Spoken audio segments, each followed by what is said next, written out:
예. 무소속 거제시 출신 국회의원 김한표입니다. 오랫동안 장관님 준비하시느라 고생하셨는데요.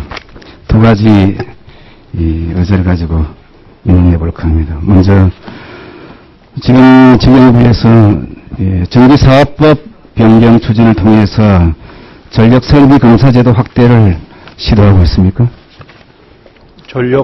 전력설비 검사제도. 예, 전력. 혹시 알고 계십니까? 예, 그렇습니다. 예. 지금 이 문제는 전기안전공사와 전력공사, 한국전력이 서로 첨예하게 대립하는 그런 문제인데, 이 법 추진으로는 여러 가지 문제점들이나 또 사항들이 많이 발생할 텐데, 장관님께서는 예상 문제점 혹시 알고 계십니까?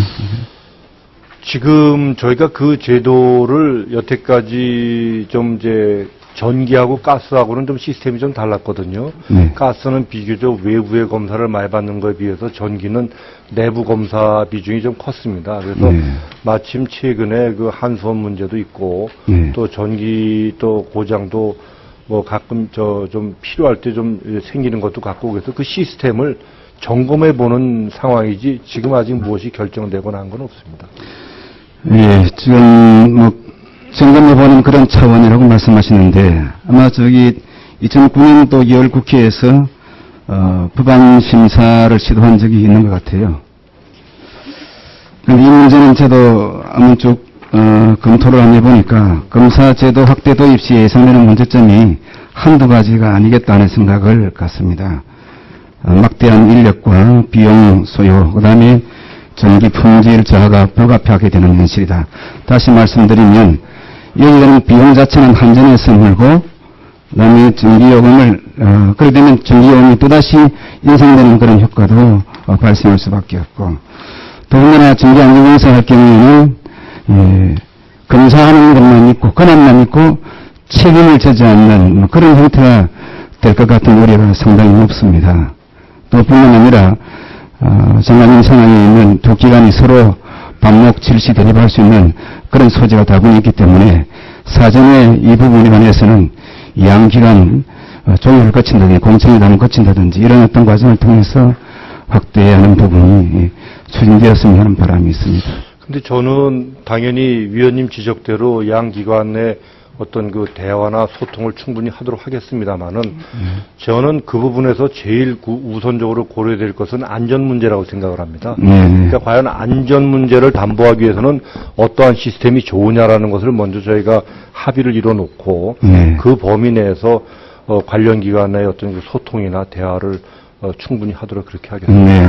네, 본 의원이 파악하고 있는 안전 문제에 관해서도 지금까지 20만 킬로볼트 이상은 전기안전공사에서 시작을 했고, 그 이하는 한국전력 자체에서 검사를 했는데, 굉장히 제로볼에 가까울 정도로 안전에서 계속 지금까지는 잘하고 있는 것 같은데, 아무튼 어떤 맥락에서 다시 이 부분을 전기안전공사에서 안전에 관한 이유 때문에 시작을 하는지 그 부분은 여러 가지 의문이 많이 남습니다. 앞으로 일단 발단은 제가 볼 땐 여러 가지가 있겠습니다만은 고리 1호기가 발단이 됐습니다.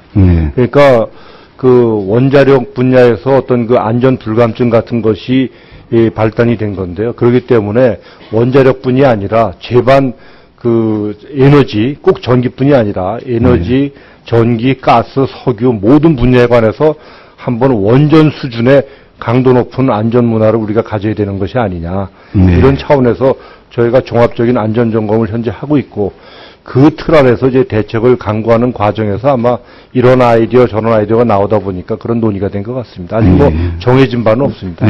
잘 알겠습니다. 명분 때문에 일을 그르치지 않도록 장관님께서 세심하게 잘 살펴주시기 바랍니다. 두 번째로는 조선산업 활성화에 관한 말씀을 좀 드리고 싶습니다. 장관님들 아시다시피 조선 경기가 굉장히 어렵습니다. 국내 조선 수주 금액도 급감이 있고, 또 수출 금액도 전년 동기 대비해서 20% 정도 감소한 상태이고, 또한 수주 잔량 역시도 굉장히 적은 수치를 나타내고 있습니다. 여기다가 해양 플랜트 분야가 희망 분야라고 하는데 기자재 국산화율이 20% 정도 불과한 수준입니다. 그래서 이런 상황에, 이런 어려운 환경이 놓이는데, 이런 상황이 언제까지 지속될 전망인지, 또 위기 탈출에 대한 방안은 무엇이라고 생각하시는지. 정말 우리가 조선업계를 생각하면 참 마음이 아픕니다. 그런데 아시다시피 이 원인의 대부분이 저희가 해외 그 수요 감소에 따른 일어난 겁니다. 해외 수요가 뭐 급격히 감소하지만 그 가운데서 저희가 이제 수준은 1위를 하고 있습니다만 어렵습니다. 그런데 한번 대부분의 전문가들은 앞으로 한 1, 2년 정도는 더 조선업이 어렵지 않겠냐 이렇게 보고 있고요. 그래서 더욱더 위원님이 지적하신 것처럼 어떤 그 고가 선박, 뭐 고연비 선박이라든가 LNG선, 해양 플랜트 등 그쪽으로 저희가 매우 속도감 있게 좀 가야 될 것 같은 생각을 하고 있습니다. 예. 그런 위해서는 이 고부가치 산업 해양 플랜트 관련해서는 해양 플랜트 대한대학교 이 설립 문제가 지금 떠오르고 있습니다. 그래서 현재 우리 진흥부에서도 기초 준비는 해가고 있는 것 같은 느낌이 드는데 앞으로 이 부분에 관해서도 특별한 관심을 가지시고 조선산업이 지속적인 발전을 해서 대한민국 수출 경제, 산업 경제에 중추적 역할을 계속할 수 있도록 지원을 부탁드리고 있습니다. 네, 고맙습니다. 예, 그 부분은 뭐 저희가 아마 그 교과부하고 논의를 많이 해야 되는 부분입니다만 하여튼 계속 관심을 갖도록 하겠습니다. 예, 네, 고맙습니다. 네, 김한표 의원님 수고하셨습니다.